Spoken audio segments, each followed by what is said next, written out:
diselamatkan oleh salib. Oh, berarti Karena ya, pengantar ini singkat para sahabat. Mantep TV sudah standby. Di like, di subscribe, di share sebanyak mungkin untuk supaya mencegah sahabat-sahabat kita di luar sana tidak terpengaruh terhadap pemurtadan. Maksud salib. karena Tuhan, kalau Yesus itu kan dia membuat baik bang untuk menolong Yesus umatnya. Oke. Nah, makanya dia itu dijual oleh salah satu muridnya ya. Nah, terus disalibkan. Iya. Itu pengaruhnya dari iblis. Ketika Yesus dijual, ada nggak manfaatnya untuk Anda? Tidak ada. Itu kan dia membuat kebenaran buat kita. Makanya disalibkan.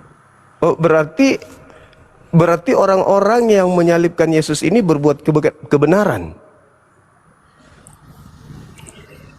Iya. Berarti membunuh Yesus itu sebuah kebenaran. Dia dibunuh itu karena pembuatan kita sebagai umat Kristen bang. Kok jadi kita? Bukan, artinya enggak, yang mengeksekusi Yesus ini ada nggak manfaatnya buat saudara? karena Yesus itu kan ini menebus dosa kita, buat dosa saya. Cara Yesus menebus dosa Anda kayak mana caranya? Karena dia mengorbankannya dirinya bang. Dengan cara disalib. Iya. Berarti pelaku penyaliban ini bermanfaat untuk Anda. Iya. Berarti penjahat itu pahlawan. Oke. Saya mau ini ya bang, saya mengakui. Sekarang saya bisa bertanya lagi. Boleh. Tapi Anda sudah akui kan bahwa iblis itu pahlawan bagi Anda? Iya, boleh saya mengakui aja bang. Boleh saya bertanya? Oke. Iya, silakan. Pernahkah ada mujizat yang dari Nabi Muhammad ini? Mohon maaf ya, saya sudah bertanya begitu ya bang. Iya. Pernahkah ada mujizat dari Nabi Muhammad bang? Oke, baik. Mukjizat yang tidak pernah dimiliki oleh agama lain, yang dimiliki oleh nabi-nabi yang lain, yang dimiliki oleh Nabi Muhammad adalah menemukan dimensi kebenaran akal. Seperti apa itu bang? Seperti ketika berbicara mengenai Tuhan, hanya umat Islam yang mendudukkan akal sebagai konsep kebenaran. Oke bang. Terus bang, gini bang, banyak hal yang sudah terjadi ya bang di sekitar putaran Indonesia bang. Iya. Pertama, gereja ini kan apa bilang tentang kebenaran ada di agama Muslim kan, benar? Pasti itu pasti. Oke bang. Kenapa agama Muslim selalu membongkar dan merusakkan gereja di Indonesia bang? Itu yang saya pertanyakan. Itu terbanyak terjadi yang sempat viral. Oke, baik. Jadi yang Anda lihat di permukaan kan? Anda tahu nggak latar belakang itu bisa terjadi? Itu satu. Iya bang, Nah, yang kita tahu yang viral, gereja dibongkar, jemaat dibubarkan. Itu yang muncul di permukaan. Kan begitu. Nah sekarang, boleh nggak kemudian orang mendirikan rumah ibadah tanpa izin? Itu satu. Yang kedua, boleh nggak kita menggunakan Tuhannya agama lain dengan cara-cara yang tidak benar? Contoh. Di dalam Al-Quran, kami ketika membaca Quran harus diawali dengan ta'uz. A'udzubillahi minasyaitonirrajim. Lantas kami terjemahkan, aku berlindung kepada Allah dari godaan Yesus yang terkutuk. Sakit nggak hati abang mendengar itu? Sakit sih. Sakit. Lalu bagaimana dengan kami umat Islam yang Anda keluar-keluar mengatakan bahwa Allah turun ke bumi menjadi manusia, dibunuh oleh manusia? Terus satu hal lagi yang saya mau tanyakan bang. Enggak, tanggapi dulu dong. Kalian dengan mudahnya mengambil istilah Allah, lantas kalian pakai dengan tidak semestinya. Sementara Tuhan kalian itu Theos. Kenapa menggunakan kata Allah? Lari ke Tuhan kami. Contoh Filipi 2 nomor 6. Theos mengosongkan dirinya, tidak mempertahankan keteosannya. Kalian ganti. Allah mengosongkan dirinya dan tidak mempertahankan keilahiannya, melainkan mengosongkan dirinya, dan Allah mengambil rupa hamba. Filipi 2 nomor 6, nomor 7, nomor 8. Kenapa tidak menggunakan Theos aja? Itu kan Tuhan kalian. Kenapa harus menggunakan Tuhan kami? Nah, ketika kalian kemudian menggaungkan itu, kebaktian umat Islam pasti tidak enak lah mendengarnya.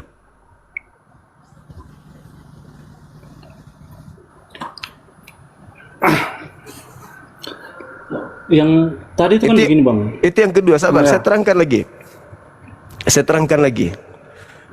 Paham tidak Anda berapa banyak santri yang meninggal dunia, ulama yang meninggal dunia, masjid yang dibom, diratakan dengan tanah, ketika orang-orang mengatasnamakan politik tapi menyembah kepada Yesus 350 tahun lamanya membunuh di Nusantara ini. Itu sadar nggak Anda itu?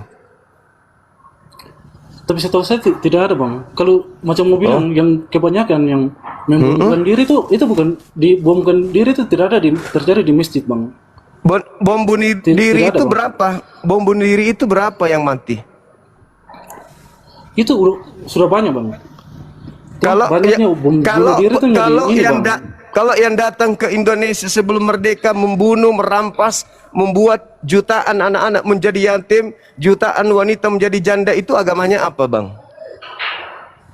Bang, begini ya, saya tidak pernah mendapatkan itu bang. Tapi saya dapat di. Sekarang saya tanya, yang menjajah Nusantara ini agamanya apa? Itu jajah itu tidak pakai agama bang. Itu dijajah karena. Saya tanya itu, agamanya apa? Itu Kristen bang. Ya, Kristen. Tapi itu bukan kata jajah siapa? agama bang. Kata siapa? Bang, itu bukan jajakan agama. Itu perintah di Bible. Itu perintah di Bible. Tidak ada baca. Sekarang saudara baca Ulangan 20. Nomor 10 dan 11 dan seterusnya Anda baca. Baca yang keras. Ulangan berapa bang? Ulangan 20. Ulangan 20 ayat 10 sampai seterusnya Anda baca.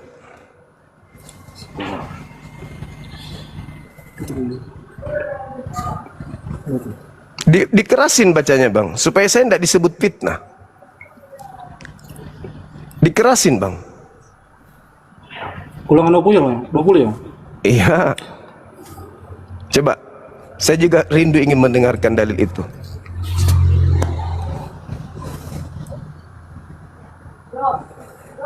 Dikerasin bang bacaannya. Ayo bang. Bentar bang. Ya bentar bang. Dikerasin bang. Ulangan 20 ya.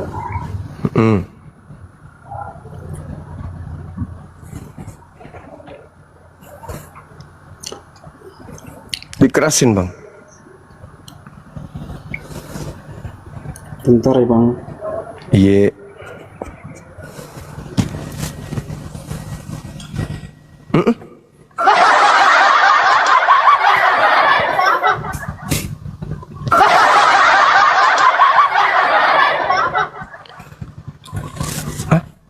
Orang itu kemana tadi teman-teman?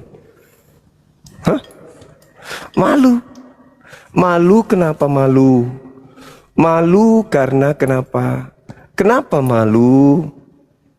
Karena apa yang terjadi itu setara dengan apa yang bunyi di dalam Bible.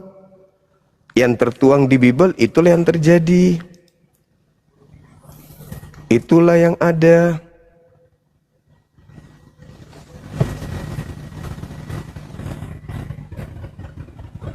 Kalau di Islam itu jelas kaidahnya teman-teman.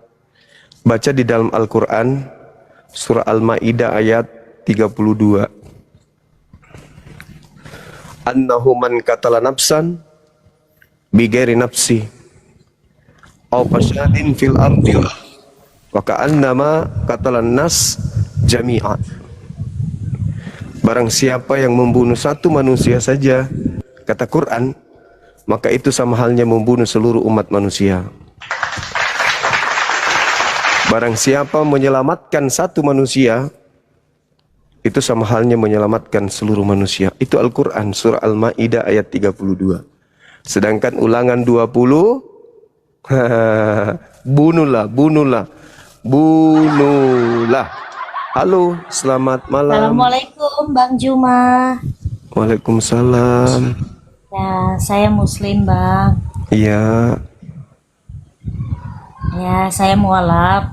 siap, Masya Allah. Kayaknya nggak ada yang saya pertanyakan Bang Juma. Saya turun aja. Iya, Turun makasih. aja di bawah. Istiqomah ya, Ukhti. Sehat selalu. Insya Allah Bang. Terima Masya kasih, Allah. Bang. Alhamdulillah, sama-sama.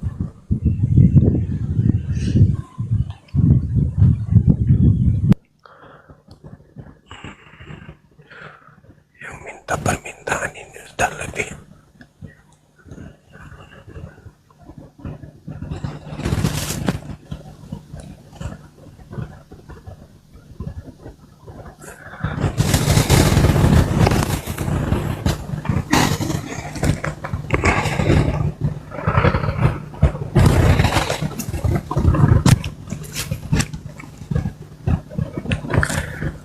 Halo. Halo, selamat malam. Iya malam. Dari sekte mana? Apa? Dari Katolik atau Protestan? Protestan. Bentar. Lagi renang ya? Enggak, lagi nyuci. Nyuci jam segini? Iya. Oh, iya. Ini ada tema. Boleh ndak diskusi kita? Boleh. Tapi lagi di kamar mandi. Enggak udah siap. Oh.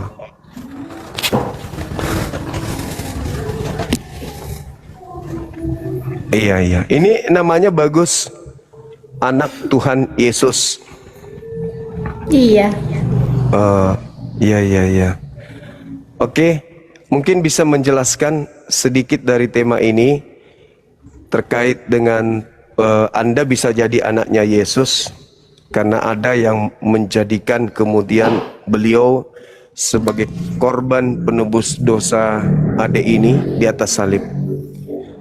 Nah, menurut saudari saya, yang melakukan penyaliban terhadap Yesus ini pahlawan atau penjahat?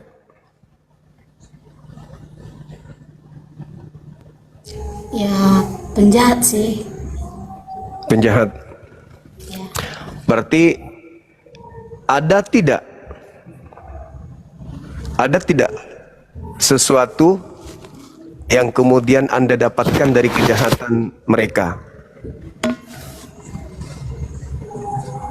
Ini yang mana dulu? Yang jahatnya Yang menyalib Yesus? ya ada sih memukul. Iya, maksudnya bermanfaat enggak kejahatan mereka ini untuk adik ini? Namanya siapa sih? Oh ya. Nama saya Mesia. Oh, Mesia. Nah, ada nggak manfaat dari kejahatan yang dilakukan mereka terhadap adik Mesia?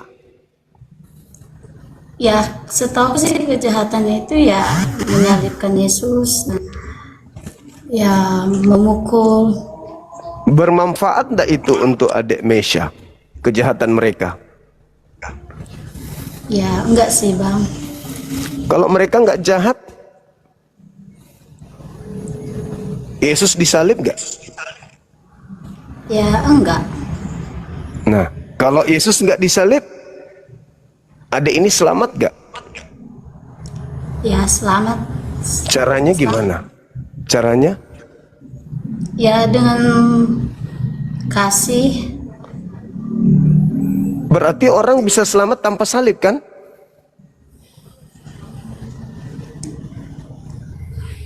Sebenarnya kalau salib itu karena hanya karena Yesus, karena disalibkan. Jadi makanya ya bisalah kami bilang itu karena salib selamat, karena Yesus kan disalibkan. Kalau menurut aku ya.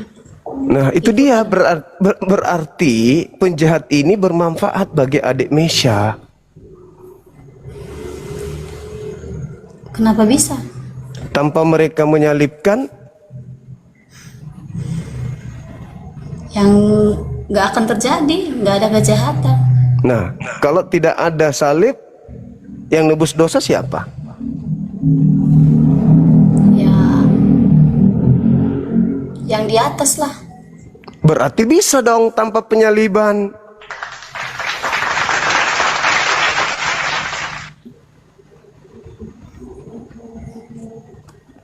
Kita bisa selamat tanpa penyaliban. Ya bisa.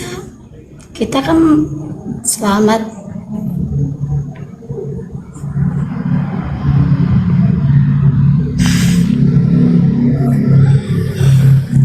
Lalu bagaimana dengan kata Paulus di dalam 1 Korintus 15 nomor 17, Dek? Kalau soal itu sih aku kurang paham ya, Bang. Dia bilang gini, tanpa kebangkitan sia-sialah kepercayaanmu, dan kamu akan mati di dalam dosa, dan kamu tetap berada di dalam dosa. Ya, Jadi gimana? ya kalau itulah maksudnya. Kalau kita buat kesalahan ya berarti ya itu termasuk dosa lah. Enggak, kata Paulus, tanpa penyaliban kita masih tetap dalam dosa. Ya, benar. Berarti wajib ada salib kan? Sebenarnya sih nggak harus ada itu sih, sebenarnya itu kan Ya. cuma 1 Korintus 15:17 itu loh, Dek. Tanpa kebangkitan maka sia-sialah imanmu dan kamu masih tetap berada di dalam dosa. Ayo, gimana kita mau selamat kalau kita masih dalam dosa? Mending kita berbuat dosa sekalian. Iya kan? ya. Nah, berarti wajib hukumnya ada penyaliban. Ya itu dialah. Gimana? Gimana dong? Berarti ya yang kok kasetnya rusak. Yang menyalib Yesus itu berjasa dong buat adik siapa namanya tadi? Mesya. Iya, Ah. ya. Mesya. Gigi saya panjang jadi nyangkut-nyangkut dibuatnya. Mesya. Jadi tanpa penyaliban ya sia-sialah kemudian kehidupan adik Mesya ini.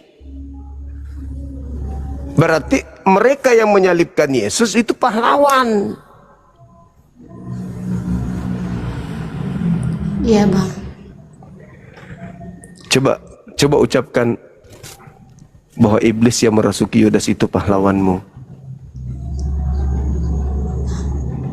Maksudnya? Kan iblis yang merasuki Yudas sampai dia mengkhianat Yesus. Akibatnya Yesus ditangkap dan disalib. Ya, setahu sih kalau menurut aku sih, Bang, itu karena Yesus disalibkan karena dia menyelamatkan umat. Nah, itu dia. Berarti iblis yang merasuki Yudas itu berjasa untuk menyelamatkan umat. Ya. Karena Berarti yang juru selamat ini siapa? Yesus atau iblisnya? Yesus, Bang. Loh, kan penyaliban itu terjadi karena iblis. Ya, mungkin itu kan sejarahnya kan ya Yesus yang disalibkan. Cuman itulah kenapa terjadi, karena Yesus tadi kan membuat kedamaian dan menyelamatkan umat. Termaksud itulah tadi salah satu contohnya, dia menyelamatkan yang kan yang buta bisa melihat. Iya, maksudnya kan tidak ada hubungannya itu. Yang jelek bisa cantik, yang ganteng bisa jelek. Itu tidak ada hubungannya. Sekarang permasalahannya, manusia itu selamat karena ditebus oleh Yesus di atas salib, kan gitu. Iya, Bang. Nah, Yesus itu disalib karena adanya iblis. Tanpa iblis, Yesus tidak disalib. Berarti gara-gara iblislah yang bekerja sampai ada penyaliban. Berarti iblis ini berjasa.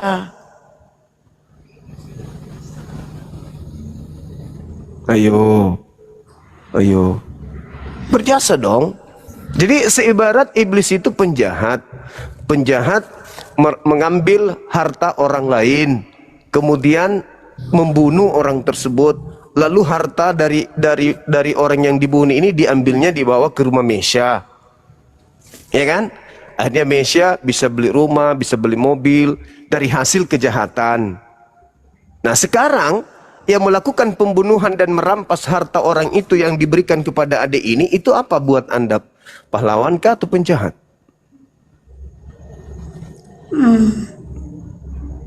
Penjahat sih, Bang. Tapi Anda nikmati hasilnya. Ya dinikmati aja dulu.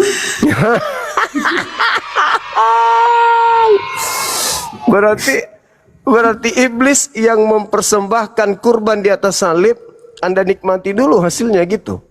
Jangan gitu dong ah. Masa Anda katakan orang itu penjahat, tapi di sisi lain Anda nikmati hasilnya? Masa Anda mengatakan penyalib Yesus itu penjahat, tapi Anda nikmati hasil salib? Gimana dong?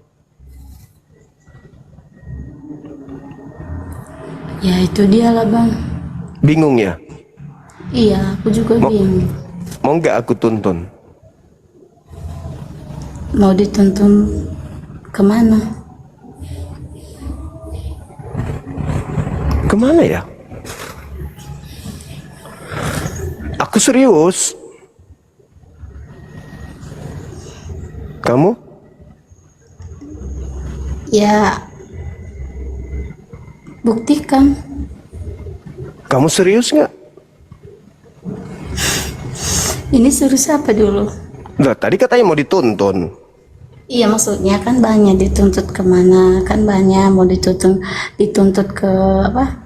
Ini pikirannya aneh-aneh. Enggak, Bang, ke jalan yang benar atau? Ah, itu maksudnya. Dituntun ke jalan yang benar supaya bisa jadi bidadari nanti. Bidadari surga. Nah, itu dia maksudku. Mau nggak? Ya, boleh. Oke, pelan-pelan ya. Jadi gini. Yesus ketika datang di tengah-tengah Bani Israel kepada muridnya ini. Iya. Bani Israel kan muridnya. Iya dong, orang Yahudi kan. Jangan tatap aku kayak gitu dong. Ah, berkedip kenapa? Hei, biasa aja natapnya, berkedip.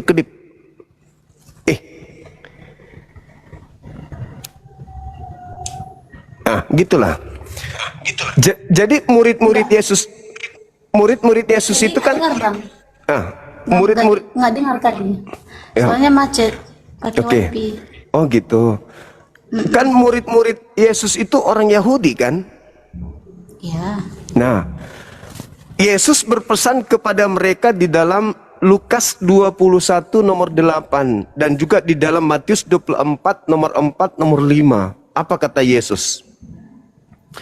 Waspadalah kepada penyesat yang datang kepadamu dengan memakai namaku dan berkata, akulah Kristus. Menurut pesan Yesus ini, akan ada penyesat. Betul? Ya. Datang dengan memakai nama siapa? Itu dia, aku gak tahu. Dengarkan dulu, makanya kamu perhatikan apa sih? Konsentrasi dong. Dengarkan, Yesus berpesan kepada muridnya, waspadalah kepada penyesat yang datang kepadamu dengan memakai namaku. Namaku siapa? Bang Juma. Ya Allah ya Karim, Pak Imam. Bukan, Yesusnya berkata. Yesus berkata, waspadalah kepada penyesat yang datang kepadamu dengan memakai namaku. Namaku siapa? Yesus. Nah, itu pintar. Penyesatnya datang memakai nama siapa? Hah? Penyesatnya datang memakai nama siapa kata Yesus? Maksudnya? Kata Yesus, penyesat datang memakai namaku kan? Iya. Nah, jadi penyesat itu datang dengan memakai nama siapa? Dengan nama Juma. Itu kan mulai. Bukan. Penyesat itu di dalam Matius 24 nomor 24, nomor 4, nomor 5, penyesat itu datang memakai namaku. Berarti penyesat itu mengaku Yesus kan? Iya. Dan berkata, akulah Kristus. Berarti penyesatnya mengaku bernama Yesus dan bergelar Kristus. Betul? Tatap saya kayak gitu itu jangan. Aku jadi grogi. Jangan gitu nampak. Alamak.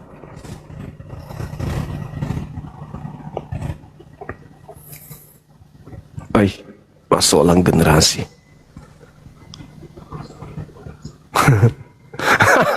Kurang ngajar. Hei yang di YouTube, jaga mulutmu Paulus Gondrong, hati-hati lu ya. Asal bacot aja lu. Jangan bacot gitu dong. Masa sampai dibilang kulupnya gantal? Dada aja ini. Ini yang di YouTube ini yang Sopian ngomong jangan kayak gitu kali. Orang mau belajar, kan aku tanya tadi, mau belajar nggak? Mau dituntun nggak? Mau. Ya sudah. Aduh. Yang di YouTube sih, ini si Gondrong ini, siapa Paulus Gondrong, asal ngomong tadi. Dasar penjual basang.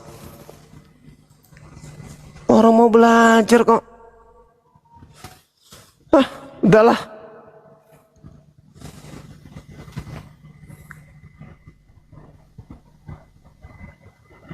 Oke.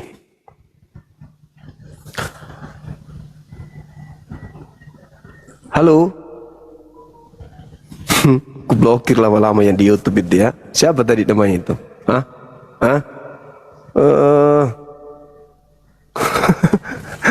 Dasar lu. Awas lu ya. Oci juga nakal. Mana ada kayak gitu Oci. Jangan kayak gitu lah Ci. Mana ada? Enggak lah, anaknya baik kok.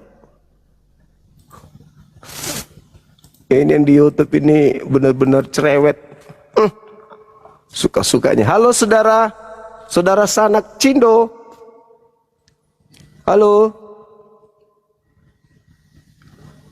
Buka kameranya. Saudara sanak Cindo. Halo. Halo. Halo.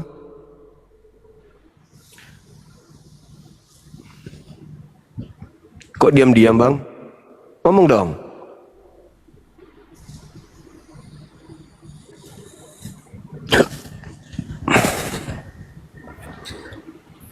Ini baik kali permintaan Bang Andi. Betul-betul. Ini kalau dinaikkan satu-satu ini bisa robek ini mulut. Tanya satu-satu, apalagi kalau diam kayak saudara Sanak ini. Macolo Indonesia. Hai Bang Juma. Hai juga Susilawati. Susilawati Susilawati, Putih kamu Rantang kalau di Popo. DM Kalau di DM bilang Adinda, sekarang Susilowati. Maksudnya apa sih, Bang? Dari sekte mana? Sebentar dulu, Bang. Oke. Dari Kristen, Bang. Kok di DM Adinda katanya? Iya, Bang Juma ini kalau DM Dinda Santi. Apa? Oh gitu. Mau aku buktiin. Boleh. Oke, sebentar ya aku buktiin ya. Buka kamera dong. Oke, aku buka kamera bentar. Yuk, Puput. Kok Puput sih? Namanya siapa? Bentar ya. Oh, Kan ada Edis. namanya, Bang. Oh iya, istrinya Edis kah? Bukan, Bang. Jadi apa? Adeknya? Ya ngefans aja gitu, Bang. Oh iya. Iya, Bang. Hei. Iya, gimana? Dari Protestan, Katolik? Dari Protestan. Abang mau lihat tadi itu Dinda Santi. Abang mau lihat nggak? Boleh. Oke, sebentar ya. Teman-teman, kita lihat cara kerjanya Civilizes. Bisik-bisik lo ya. Gak apa-apa. Sebentar, ini ada aku screenshot sih.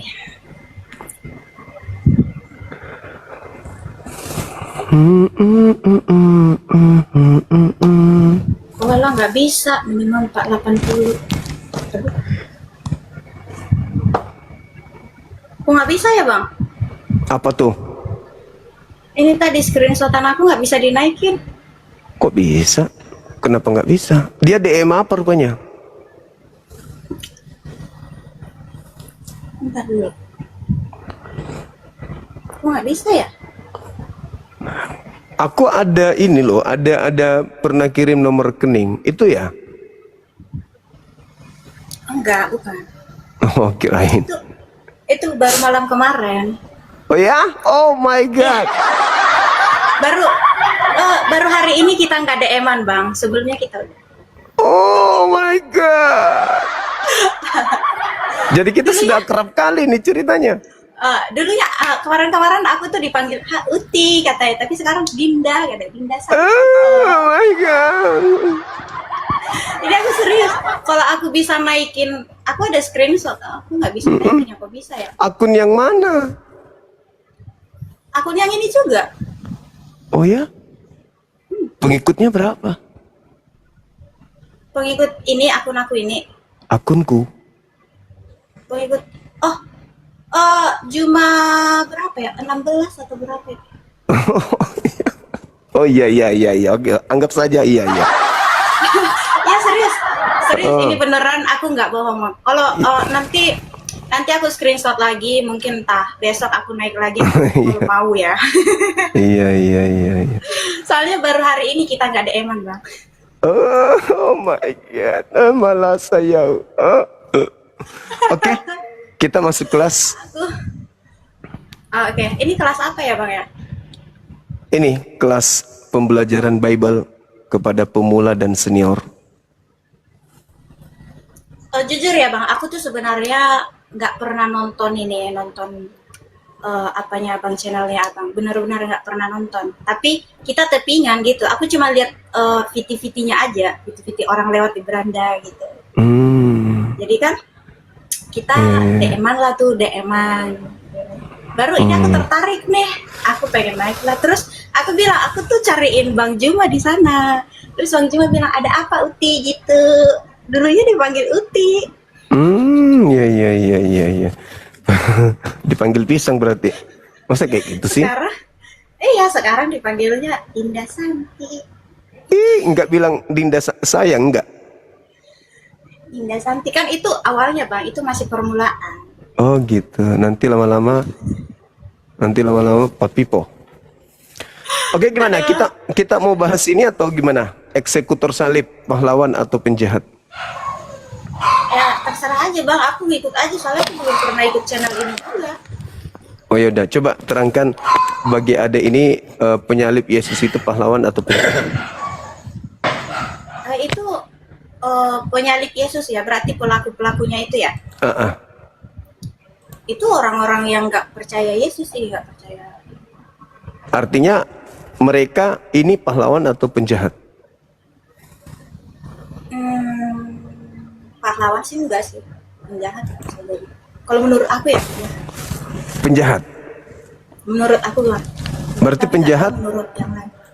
Berarti penjahat menghadiahkan penebusan dosa dengan mempersembahkan Yesus disalib. Menghadiahkan enggak. Jadi gimana dong? Mana yang betul? Kan kalau tanpa mereka Yesus tidak disalib, tanpa mereka Yesus tidak disalib, tanpa Yesus disalib, ya saudari Santi ini tidak selamat. Gimana ya bilangnya ya? Tanpa penyalipan tidak ada keselamatan. Keselamatan. Gitu ya. Iya. Iya, betul sekali, memang kalau itu memang betul sekali. Karena kan penyalipan ini terjadi juga untuk menyelamatkan umat manusia. Berarti pelaku penyaliban ini pahlawan. Bukan pahlawan. Jadi apa dong namanya? Kan dia yang menghadiahkan keselamatan dengan menjadikan Yesus itu sebagai korban di atas salib. Di sana tidak ada pahlawan. Masa sih penjahat dibilang pahlawan sih? Lah, faktanya sesuatu itu dikatakan pahlawan atau penjahat, kita lihat hasilnya dan manfaatnya. Kalau dia bermanfaat bagi manusia, maka pelakunya itu adalah pahlawan. Kalau tidak bermanfaat tapi merugikan, berarti dia itu penjahat. Sekarang pertanyaan saya, penyaliban itu menguntungkan atau merugikan bagi Kristen? Ya penyaliban itu keuntungan sih. Berarti pahlawan. Karena kan yang disebut itu kan keselamatan. Bukan pahlawan. Bukan disebut mereka itu adalah pahlawan. Iya, karena gimana dong ceritanya? Anda mendapatkan keuntungan dengan cara Keuntungannya kan penyaliban. keselamatan dari Yesus kan, bukan dari pahlawan itu. Ya, tapi kalau tanpa mereka kemudian melakukan eksekusi mati terhadap Yesus disalib, gimana caranya dosa Anda ditebus?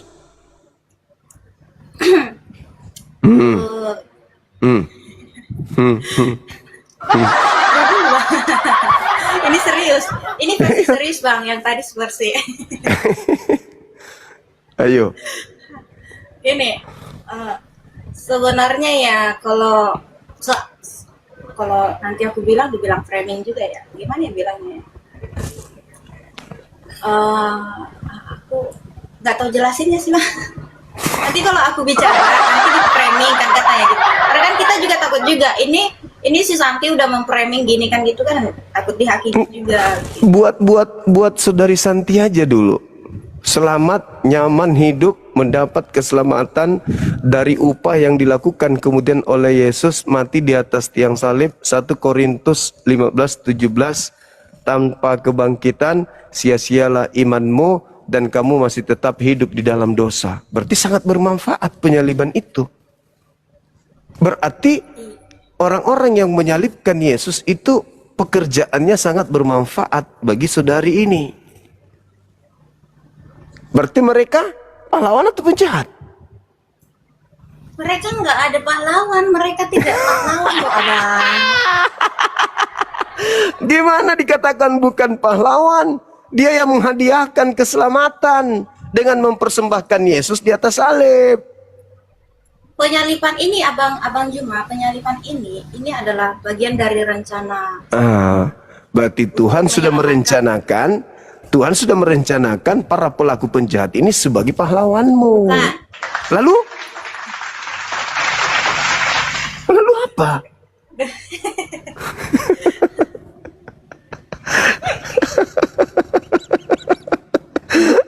Lalu apa dong? Gimana dong? Penyalipan ini Bang, itu apa namanya ya? Apa itu? Apa namanya ya? Gimana dong? Gimana? Ini pemenuhan nubuat dari perjanjian lama itu tadi. Ya, nubuat. Ya udah, berarti penjahat ini dinubuatkan menjadi pahlawan untuk ada ini.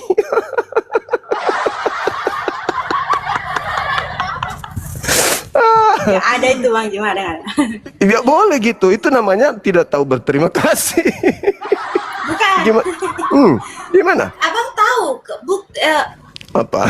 kenapa kenapa Yesus disalibkan itu? Karena itu kan adalah salah satu bukti kasihnya bahwa Bapa. Melalui. Kasihnya Bapa terhadap umat-umat manusia. Nah sekarang ada nggak Bapak mengajarkan bunuhlah Yesus? Ya enggak. Nah, yang mau Yesus dibunuh siapa? Ya itu Penjahat. tadi kan Penjahat. sudah bagian dari rencananya Bapak itu. Makanya saya tanya, di mana tertulis rencana Bapak itu membunuh Yesus? Kalau ditanya gini, Ayo. kalau ditanya seperti ini ya, di mana tertulis gini ya, jujur ya Bang, aku juga nggak ngerti lah di mana tertulis ya. Tapi yang sepengetahuan saya, yang dari dulunya saya ini adalah seorang Kristen yang mengikut-ikut ajaran Kristen ya kan. Iya, ikut-ikutan maksudnya.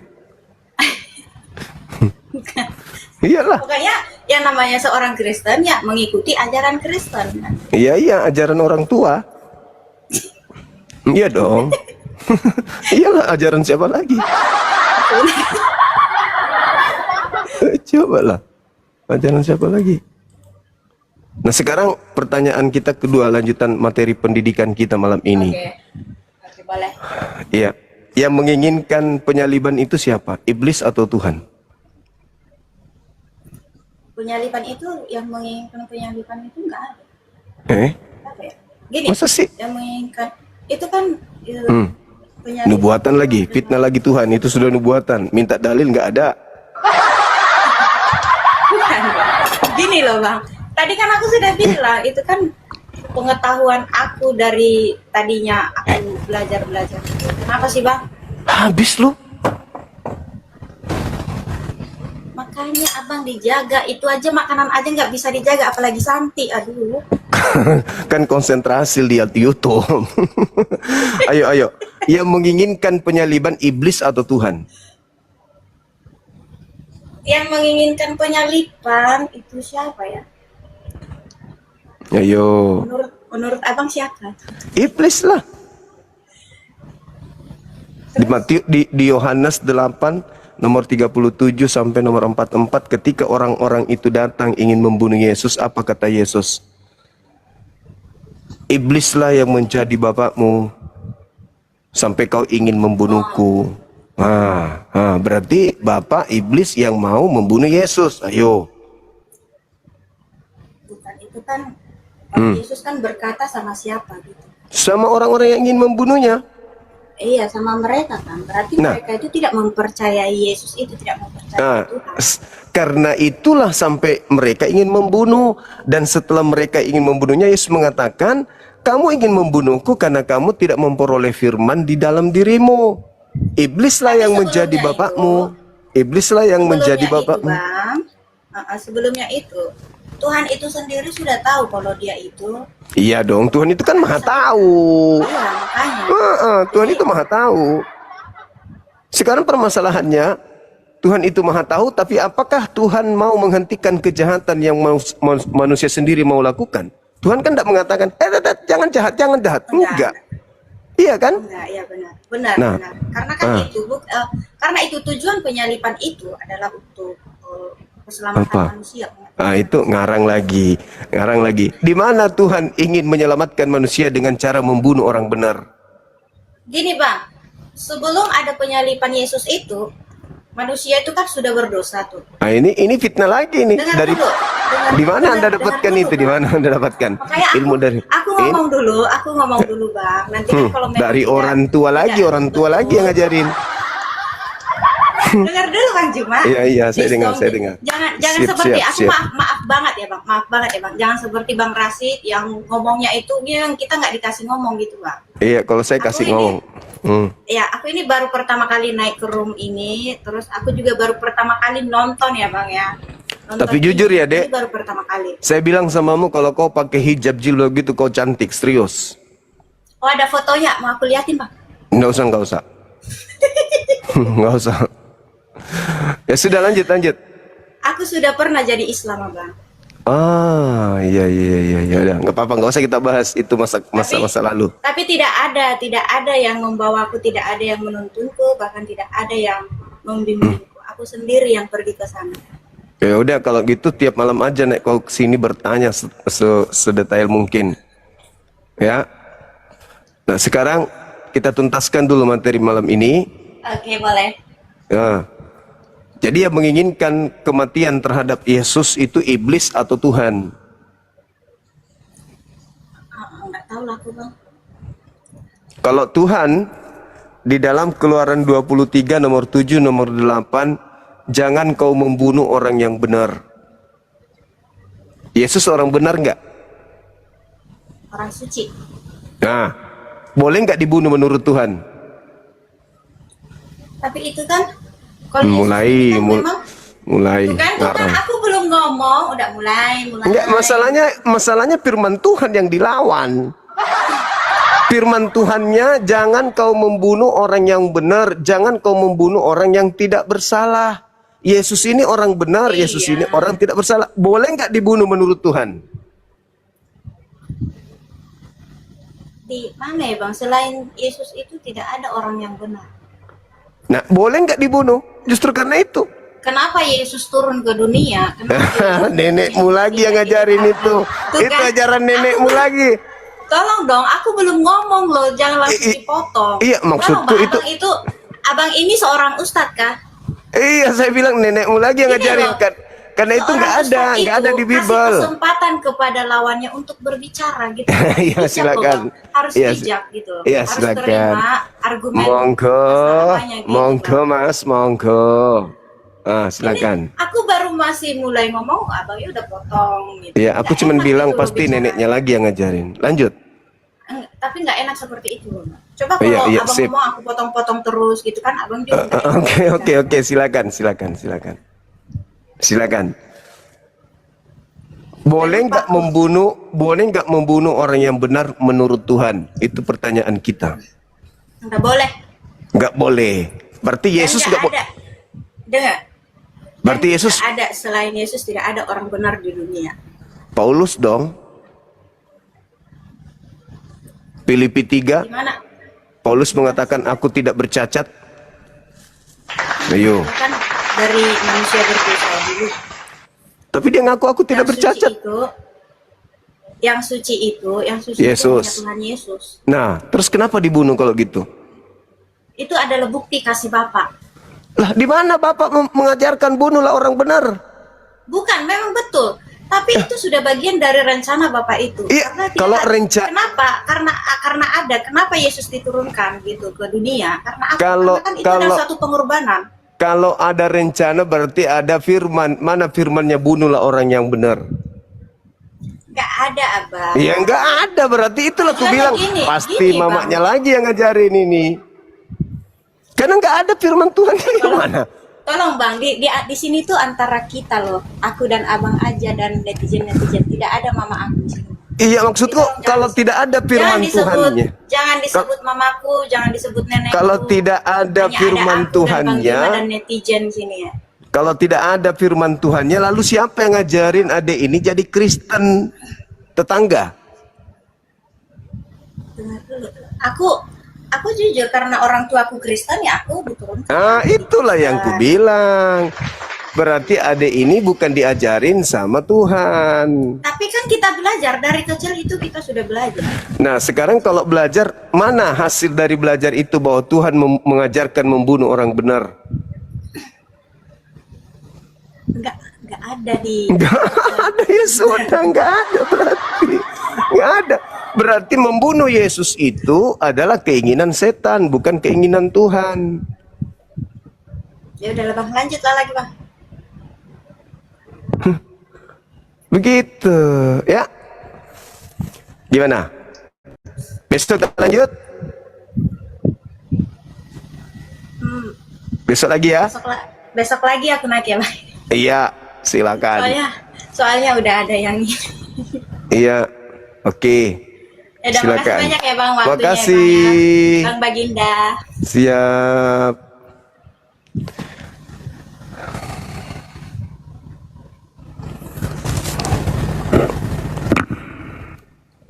kandala ke kodong teai nakken jobalas kideen nu kamase. Teai nakke, to jenga sumpak kodong teai nakke. Halo, selamat malam. Halo. Halo, malam. Malam. Bisa buka kameranya, Ibu? Iya, bentar ya. Kasih.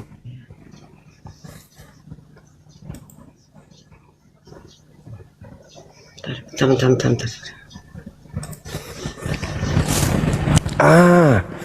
Masya Allah. Iya. Ibu dari Katolik Protestan? Aku Protestan. Protestan. Iya, Ibu tadi ada teman-teman kita belum menemukan kesimpulan akhir terkait dengan penyaliban ini. Kalau di Islam kan juga membahas tentang salib, tapi di Islam itu penyaliban itu tidak terjadi terhadap orang yang suci. Penyaliban itu berlaku hanya penjahat dan juga pelaku-pelaku penyaliban terhadap orang suci ini itu adalah orang yang dihinakan kemudian Tuhan. Itu dalam Islam. Makanya kami tidak menyembah atau tidak menuhankan orang yang disalib ini. Karena yang disalib itu menurut Al-Quran kami orang yang melakukan kejahatan. Nah, Islam Kristen mengangkat satu tema ini dalam dua belahan yang berbeda. Nah, kalau di Kristen, salib itu adalah jalan keselamatan bagi teman-teman kita Kristen. Nah, maka muncul pertanyaan, yang melakukan penyaliban terhadap Yesus itu pahlawan atau penjahat menurut saudara-saudara Kristen? Menurut Ibu gimana? Iya. Halo ya, salam kenal ya Bang Juma. Saya Ibu. Aku sih sebenarnya bukan ini ya, bukan ahli agama juga. Jadi sebenarnya kurang apa untuk perdebatan seperti ini baru juga ngikut. Iya Ibu. Cuma dengar-dengar. Nah, cuman ini aku kasih penjelasan yang saya tahu aja ya, yang saya tahu dari karena memang saya kan sudah Kristen dari lahir. Nah, jadi seenggak-enggaknya ini adalah ya, nggak mungkin juga saya tidak punya pengetahuan tentang ini. Jadi apa yang yang saya tahu aja. Nah, kalau misalnya tentang judul ini ya, eksekutor salib itu sebagai pahlawan atau sebagai penjahat ya tadi ya, saya sempat dengar juga sedikit. Sebenarnya gini loh Bang Juma, kalau ini apa penyalipan ya, soal penyalipan ini memang kan sudah ya mungkin sudah sering didengar kalau misalnya ini sebenarnya sudah termasuk satu rencana Allah di dalam dunia ini, termasuk kelahiran Yesus serta penyalipan Yesus ini adalah sudah masuk di dalam rencana Allah dari jauh sebelum Yesus ada. Itu ada kok ayatnya di perjanjian lama. Di perjanjian lama ya, perjanjian lama kan jauh sebelum ada Yesus ya. Dan di situ ada ayat-ayatnya tentang adanya anak manusia yang teriak-teriak minta tolong, itu sebagai penyalipan itu ada di situ, ada di ayat-ayat perjanjian lama. Nah, kalau misalnya penyalipan Yesus yang dilakukan oleh tentara-tentara Romawi itu, nah mungkin yang jadi pertanyaan, tentara-tentara Romawi ini apakah bisa kita sebut pahlawan atau penjahat gitu ya. Nah, jadi dengan apa yang saya sebutkan tadi ya, di mana ini adalah suatu rencana besar Allah buat kita manusia. Nah, karena ini sudah masuk di rencana Allah itu sendiri, nah makanya kita sebagai umat manusia, bukan ranah kita untuk menentukan mereka itu pahlawan atau penjahat. Jadi ini adalah urusan mereka dengan mereka berurusan dengan Allah sendiri, karena ini Allah kan yang membuat semuanya ini kan. Bisa dibilang ini adalah skenario Allah ya di dunia ini untuk Yesus dan manusia. Nah, jadi kita tidak pernah harus nggak pernah ada kepikiran sama sekali, dan memang nggak pernah ada untuk harus mikirin mereka itu pahlawan atau penjahat, karena buat kita tuh itu nggak penting banget. Karena di sini kan yang penting buat kita penyalipan itu memang harus terjadi. Karena kalau tidak terjadi penyalipan, berarti rencana Allah tidak terjadi dong di dunia ini ya. Nubuat yang sudah direncanakan Allah tidak terjadi kalau sampai tidak ada penyalipan. Nah, makanya kita memang fokus di penyalipan itu sendiri, bukan di mereka sebagai pahlawan atau penjahat. Karena itu seperti saya bilang tadi, ini mereka yang tentara Romawi ini dia berurusan dengan Allah gitu loh, bukan kita sebagai manusia. Ya mungkin seperti itu. Karena kalau sampai tidak terjadi penyalipan, nah Allah kita tidak bisa Yesus itu sebagai juru selamat kita. Kalau misalnya seperti Yesus bisa dibilang sebagai juru selamat karena sudah terjadi secara sempurna karena dia sudah mati, dia bangkit dan dia naik ke surga. Nah, itu sudah terjadi secara sempurna. Jadi tidak ada lagi yang harus kita perdebatkan ya. Mungkin itu aja kali Bang Juma yang bisa saya sampaikan. Oke, boleh saya bernarasi, Bu? Boleh ya? Boleh. Oke. Jadi ketika Islam itu berbicara salib, maka diawali dengan adanya sebuah kitab yang bernama Al-Quran, surah Al-Ma'idah dan juga surah An-Nisa. Barulah Islam itu punya hak berbicara mengenai salib. Saudara-saudara Kristen berbicara salib dan tahu tentang salib setelah saudara Kristen kemudian menerima Bible, kan gitu ya Bu ya. Jadi kita Islam dan Kristen itu bukan pelaku dalam hal penyaliban ini, bukan oknum-oknum yang kemudian hadir sebagai orang yang melakukan aktivitas yang menghantarkan Yesus pada penyaliban. Siapa mereka yang hadir pada yang ada pada prosesi penyaliban ini? Yang pertama orang Farisi, yang kedua ahli Taurat, yang ketiga imam-imam kepala, yang keempat mahkamah agama. Mahkamah agama, ahli Taurat, imam-imam kepala, orang Farisi, ini adalah orang yang sudah ahli di bidangnya. Mereka lah yang paham tentang kitab mereka, yaitu kitab Tanakh, Taurat, Ketubim, Nefiim. Islam Kristen di luar garis, yang punya kitab adalah mereka. Ketika mereka kemudian melihat Yesus melakukan banyak mukjizat, Yesus maupun mereka, imam-imam kepala, mahkamah agama, orang Farisi, dan juga mahkamah agama, itu tidak pernah sedikit pun berpikir bahwa Yesus ini kita salibkan karena sesuai dengan kitab kita yang sudah dinubuatkan, dan Yesus pun tidak pernah bertemu atau bercakap dengan mereka para eksekutor membahas tentang bahwa betul saya memang harus kalian salibkan karena memang itu sudah tertulis di kitab kita untuk menyelamatkan manusia. Mereka kompak, mereka sejalan, mereka sekata, ada yang menyiapkan upacaranya, ada yang menyiapkan alat-alatnya, ada yang menyiapkan eksekutornya, ada yang menyiapkan kemudian palang kayunya untuk kemudian disalibkan. Itu tak pernah terjadi. Nah, kemudian latar belakang awal terjadinya adanya keinginan penyaliban ini di luar Islam, di luar Kristen, masih berbicara mengenai tuan rumah. Banyak orang yang kemudian melihat Yesus melakukan mukjizat, semisal yang membuat mereka terguncang itu adalah ketika Yesus menghidupkan kembali anak Maria, yaitu Lazarus, yang tertulis di dalam Yohanes 11 nomor 46, 45 dan sampai 57. Mereka melihat, wah hebat ini Yesus ini, wah luar biasa.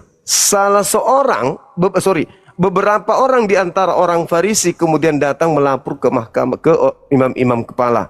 Lalu imam kepala mengundang mahkamah agama. Lalu mereka melakukan rapat kilat. Sampai mereka mengatakan, apa yang harus kita lakukan? Yesus ini kalau kita biarkan kemudian untuk melakukan banyak tanda dahsyat mukjizat, maka akan semakin banyak orang yang percaya kepada Yesus. Dan kalau itu terjadi, maka orang Roma akan datang merampas tempat suci kita dan merampas bangsa kita. Ini masih terjadi pergulakan di antara tuan rumah sang pemilik kitab.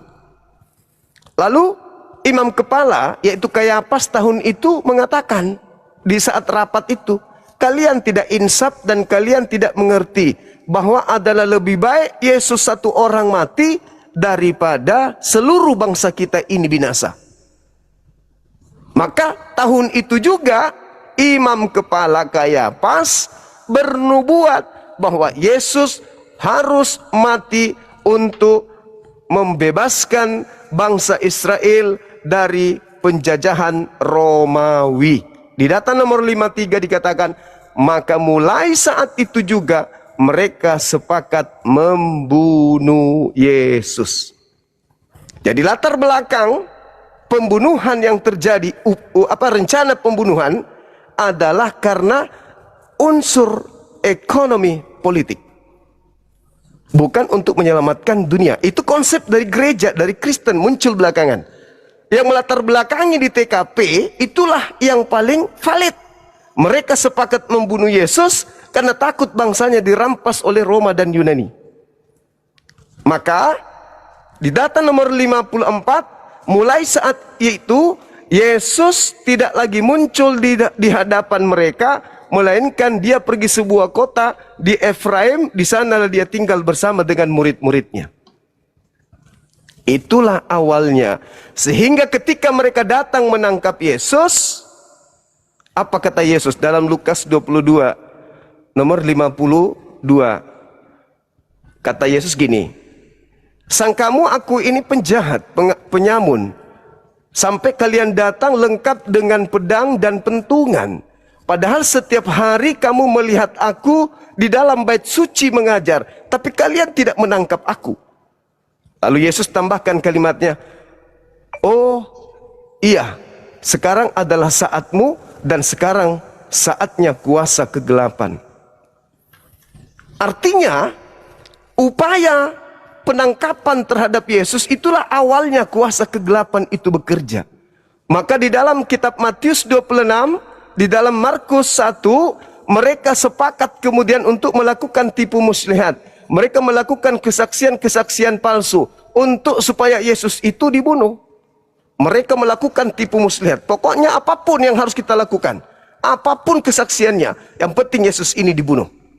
Itulah latar belakangnya. Jadi kalau saudara Kristen mengatakan itu sudah dibuatkan, yang tahu kitab Yahudi itu ahli Taurat, mahkamah agama, imam kepala, orang Farisi. Tapi tidak ada di antara mereka sepakat membunuh Yesus karena nubuatan lah, Mazmur 22, Eli Eli lama sabaktani lah. Itu semua adalah upaya gereja mengambil dan mencocok-cocokkan tentang penyaliban. Karena yang lebih tahu keadaan saat itu adalah orang-orang Yahudi, bukan Islam, bukan Kristen.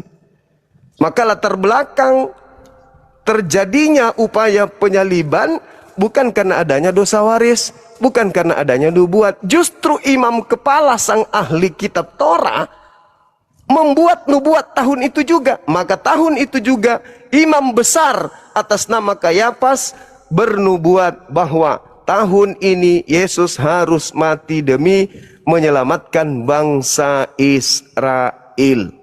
Maka mulai sejak itu mereka sepakat membunuh Yesus. Terjadi sesuatu upaya pembunuhan. Selesai, muncullah Kristen menjadikan penyaliban itu adalah keselamatan. Makanya ibu jadi bingung juga, penyalib Yesus ini pahlawan atau penjahat? Karena sejatinya mereka itu penjahat. Pembunuh Yesus itu penjahat, titik. Kenapa? Karena Tuhan mengatakan menurut kitabnya orang Yahudi, Keluaran 23 nomor 7 nomor 8, jangan kau membunuh orang yang tidak bersalah. Jangan kau bunuh orang yang benar, sebab aku Tuhan tidak akan membenarkan orang yang bersalah. Amsal 6 nomor 16, 6 perkara yang dibenci oleh Tuhan, bahkan 7 kekejian di dalam hatinya. Salah satunya adalah menumpahkan darah orang yang tidak bersalah. Jadi membunuh Yesus itu adalah kekejian bagi Tuhan. Itu adalah pelanggaran firman Tuhan. Makanya orang-orang yang ingin berusaha membunuh Yesus ini adalah pelaku kejahatan. Tapi salah konsep Kristen. Kenapa? Karena hasil dari upaya kejahatan justru dijadikan sebagai keselamatan. Kenapa bisa demikian? Karena ada tokoh yang menjadikan Yesus Kristus ini sebagai pahlawan penebus dosa. Padahal di antara tokoh ini muncul, dan di antara Yesus berpesan, waspadalah kepada penyesat yang datang kepadamu dengan memakai namaku dan berkata, akulah Kristus. Jangan kau percaya, mereka akan menyesatkan banyak orang. Nah, satu-satunya agama yang membawa nama Yesus dan mengatakan Yesus itu Kristus, ya Kristen. Kata Yesus, jangan kau percaya, mereka akan menyesatkan banyak orang. Artinya Yesus menasihati Yahudi, jangan percaya kepada Paulus, jangan kau percaya kepada Kristen. Karena hanya agama Kristen yang membawa nama Yesus, yang banyak orang ini. Dan hanya Paulus yang pernah mengaku bertemu dengan Kristus. Seperti itu, Bu. Maka penyesatnya datang dengan memakai nama Yesus dan bergelar Kristus. Nah, makanya dimunculkanlah suatu narasi, suatu doktrin dan dogma, dosa waris lah, padahal tak ada dalilnya. Adam mewariskan dosa kepada keturunannya, tak ada dalilnya. Yesus kemudian nebus dosa di atas tiang salib, dalil dibuat-buat belakangan. Padahal kejadian yang sebenarnya, mereka sepakat membunuh Yesus. Kata Pilatus di dalam Matius 27 nomor 18, mereka orang-orang Yahudi, imam kepala, mahkamah agama, ahli Taurat, menyerahkan Yesus untuk dibunuh karena dengki, bukan karena nubuat. Nah, nanti cerita ini bergulir menjadi lain setelah masuk ke mimbar gereja. Jadilah Yesus sebagai penebus dosa yang tadinya justru itu adalah korban para pendosa. Seperti itu, Ibu. Silakan.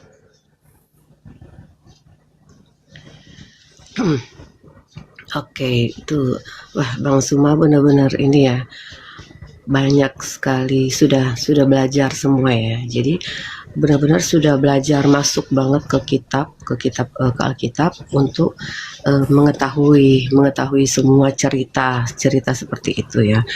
Cerita mengenai penyaliban Yesus, dan juga mungkin banyak hal-hal yang Bang Suma sudah tahu, sudah memahami isi Alkitab itu ya.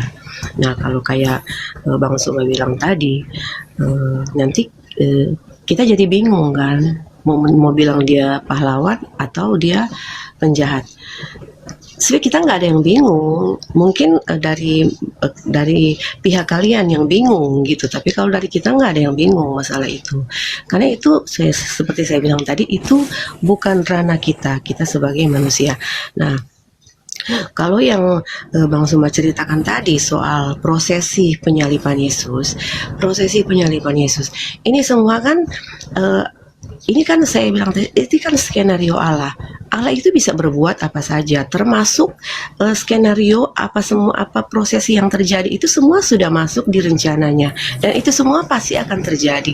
Dia sudah tahu itu pasti terjadi. Nah, kalau misalnya memang misalnya ini tidak terjadi ya, dan itu pasti akan ada cerita seperti itu. Nggak mungkin tiba-tiba Yesus dibunuh gitu kan, tidak mungkin dia tiba-tiba dibunuh, tidak ada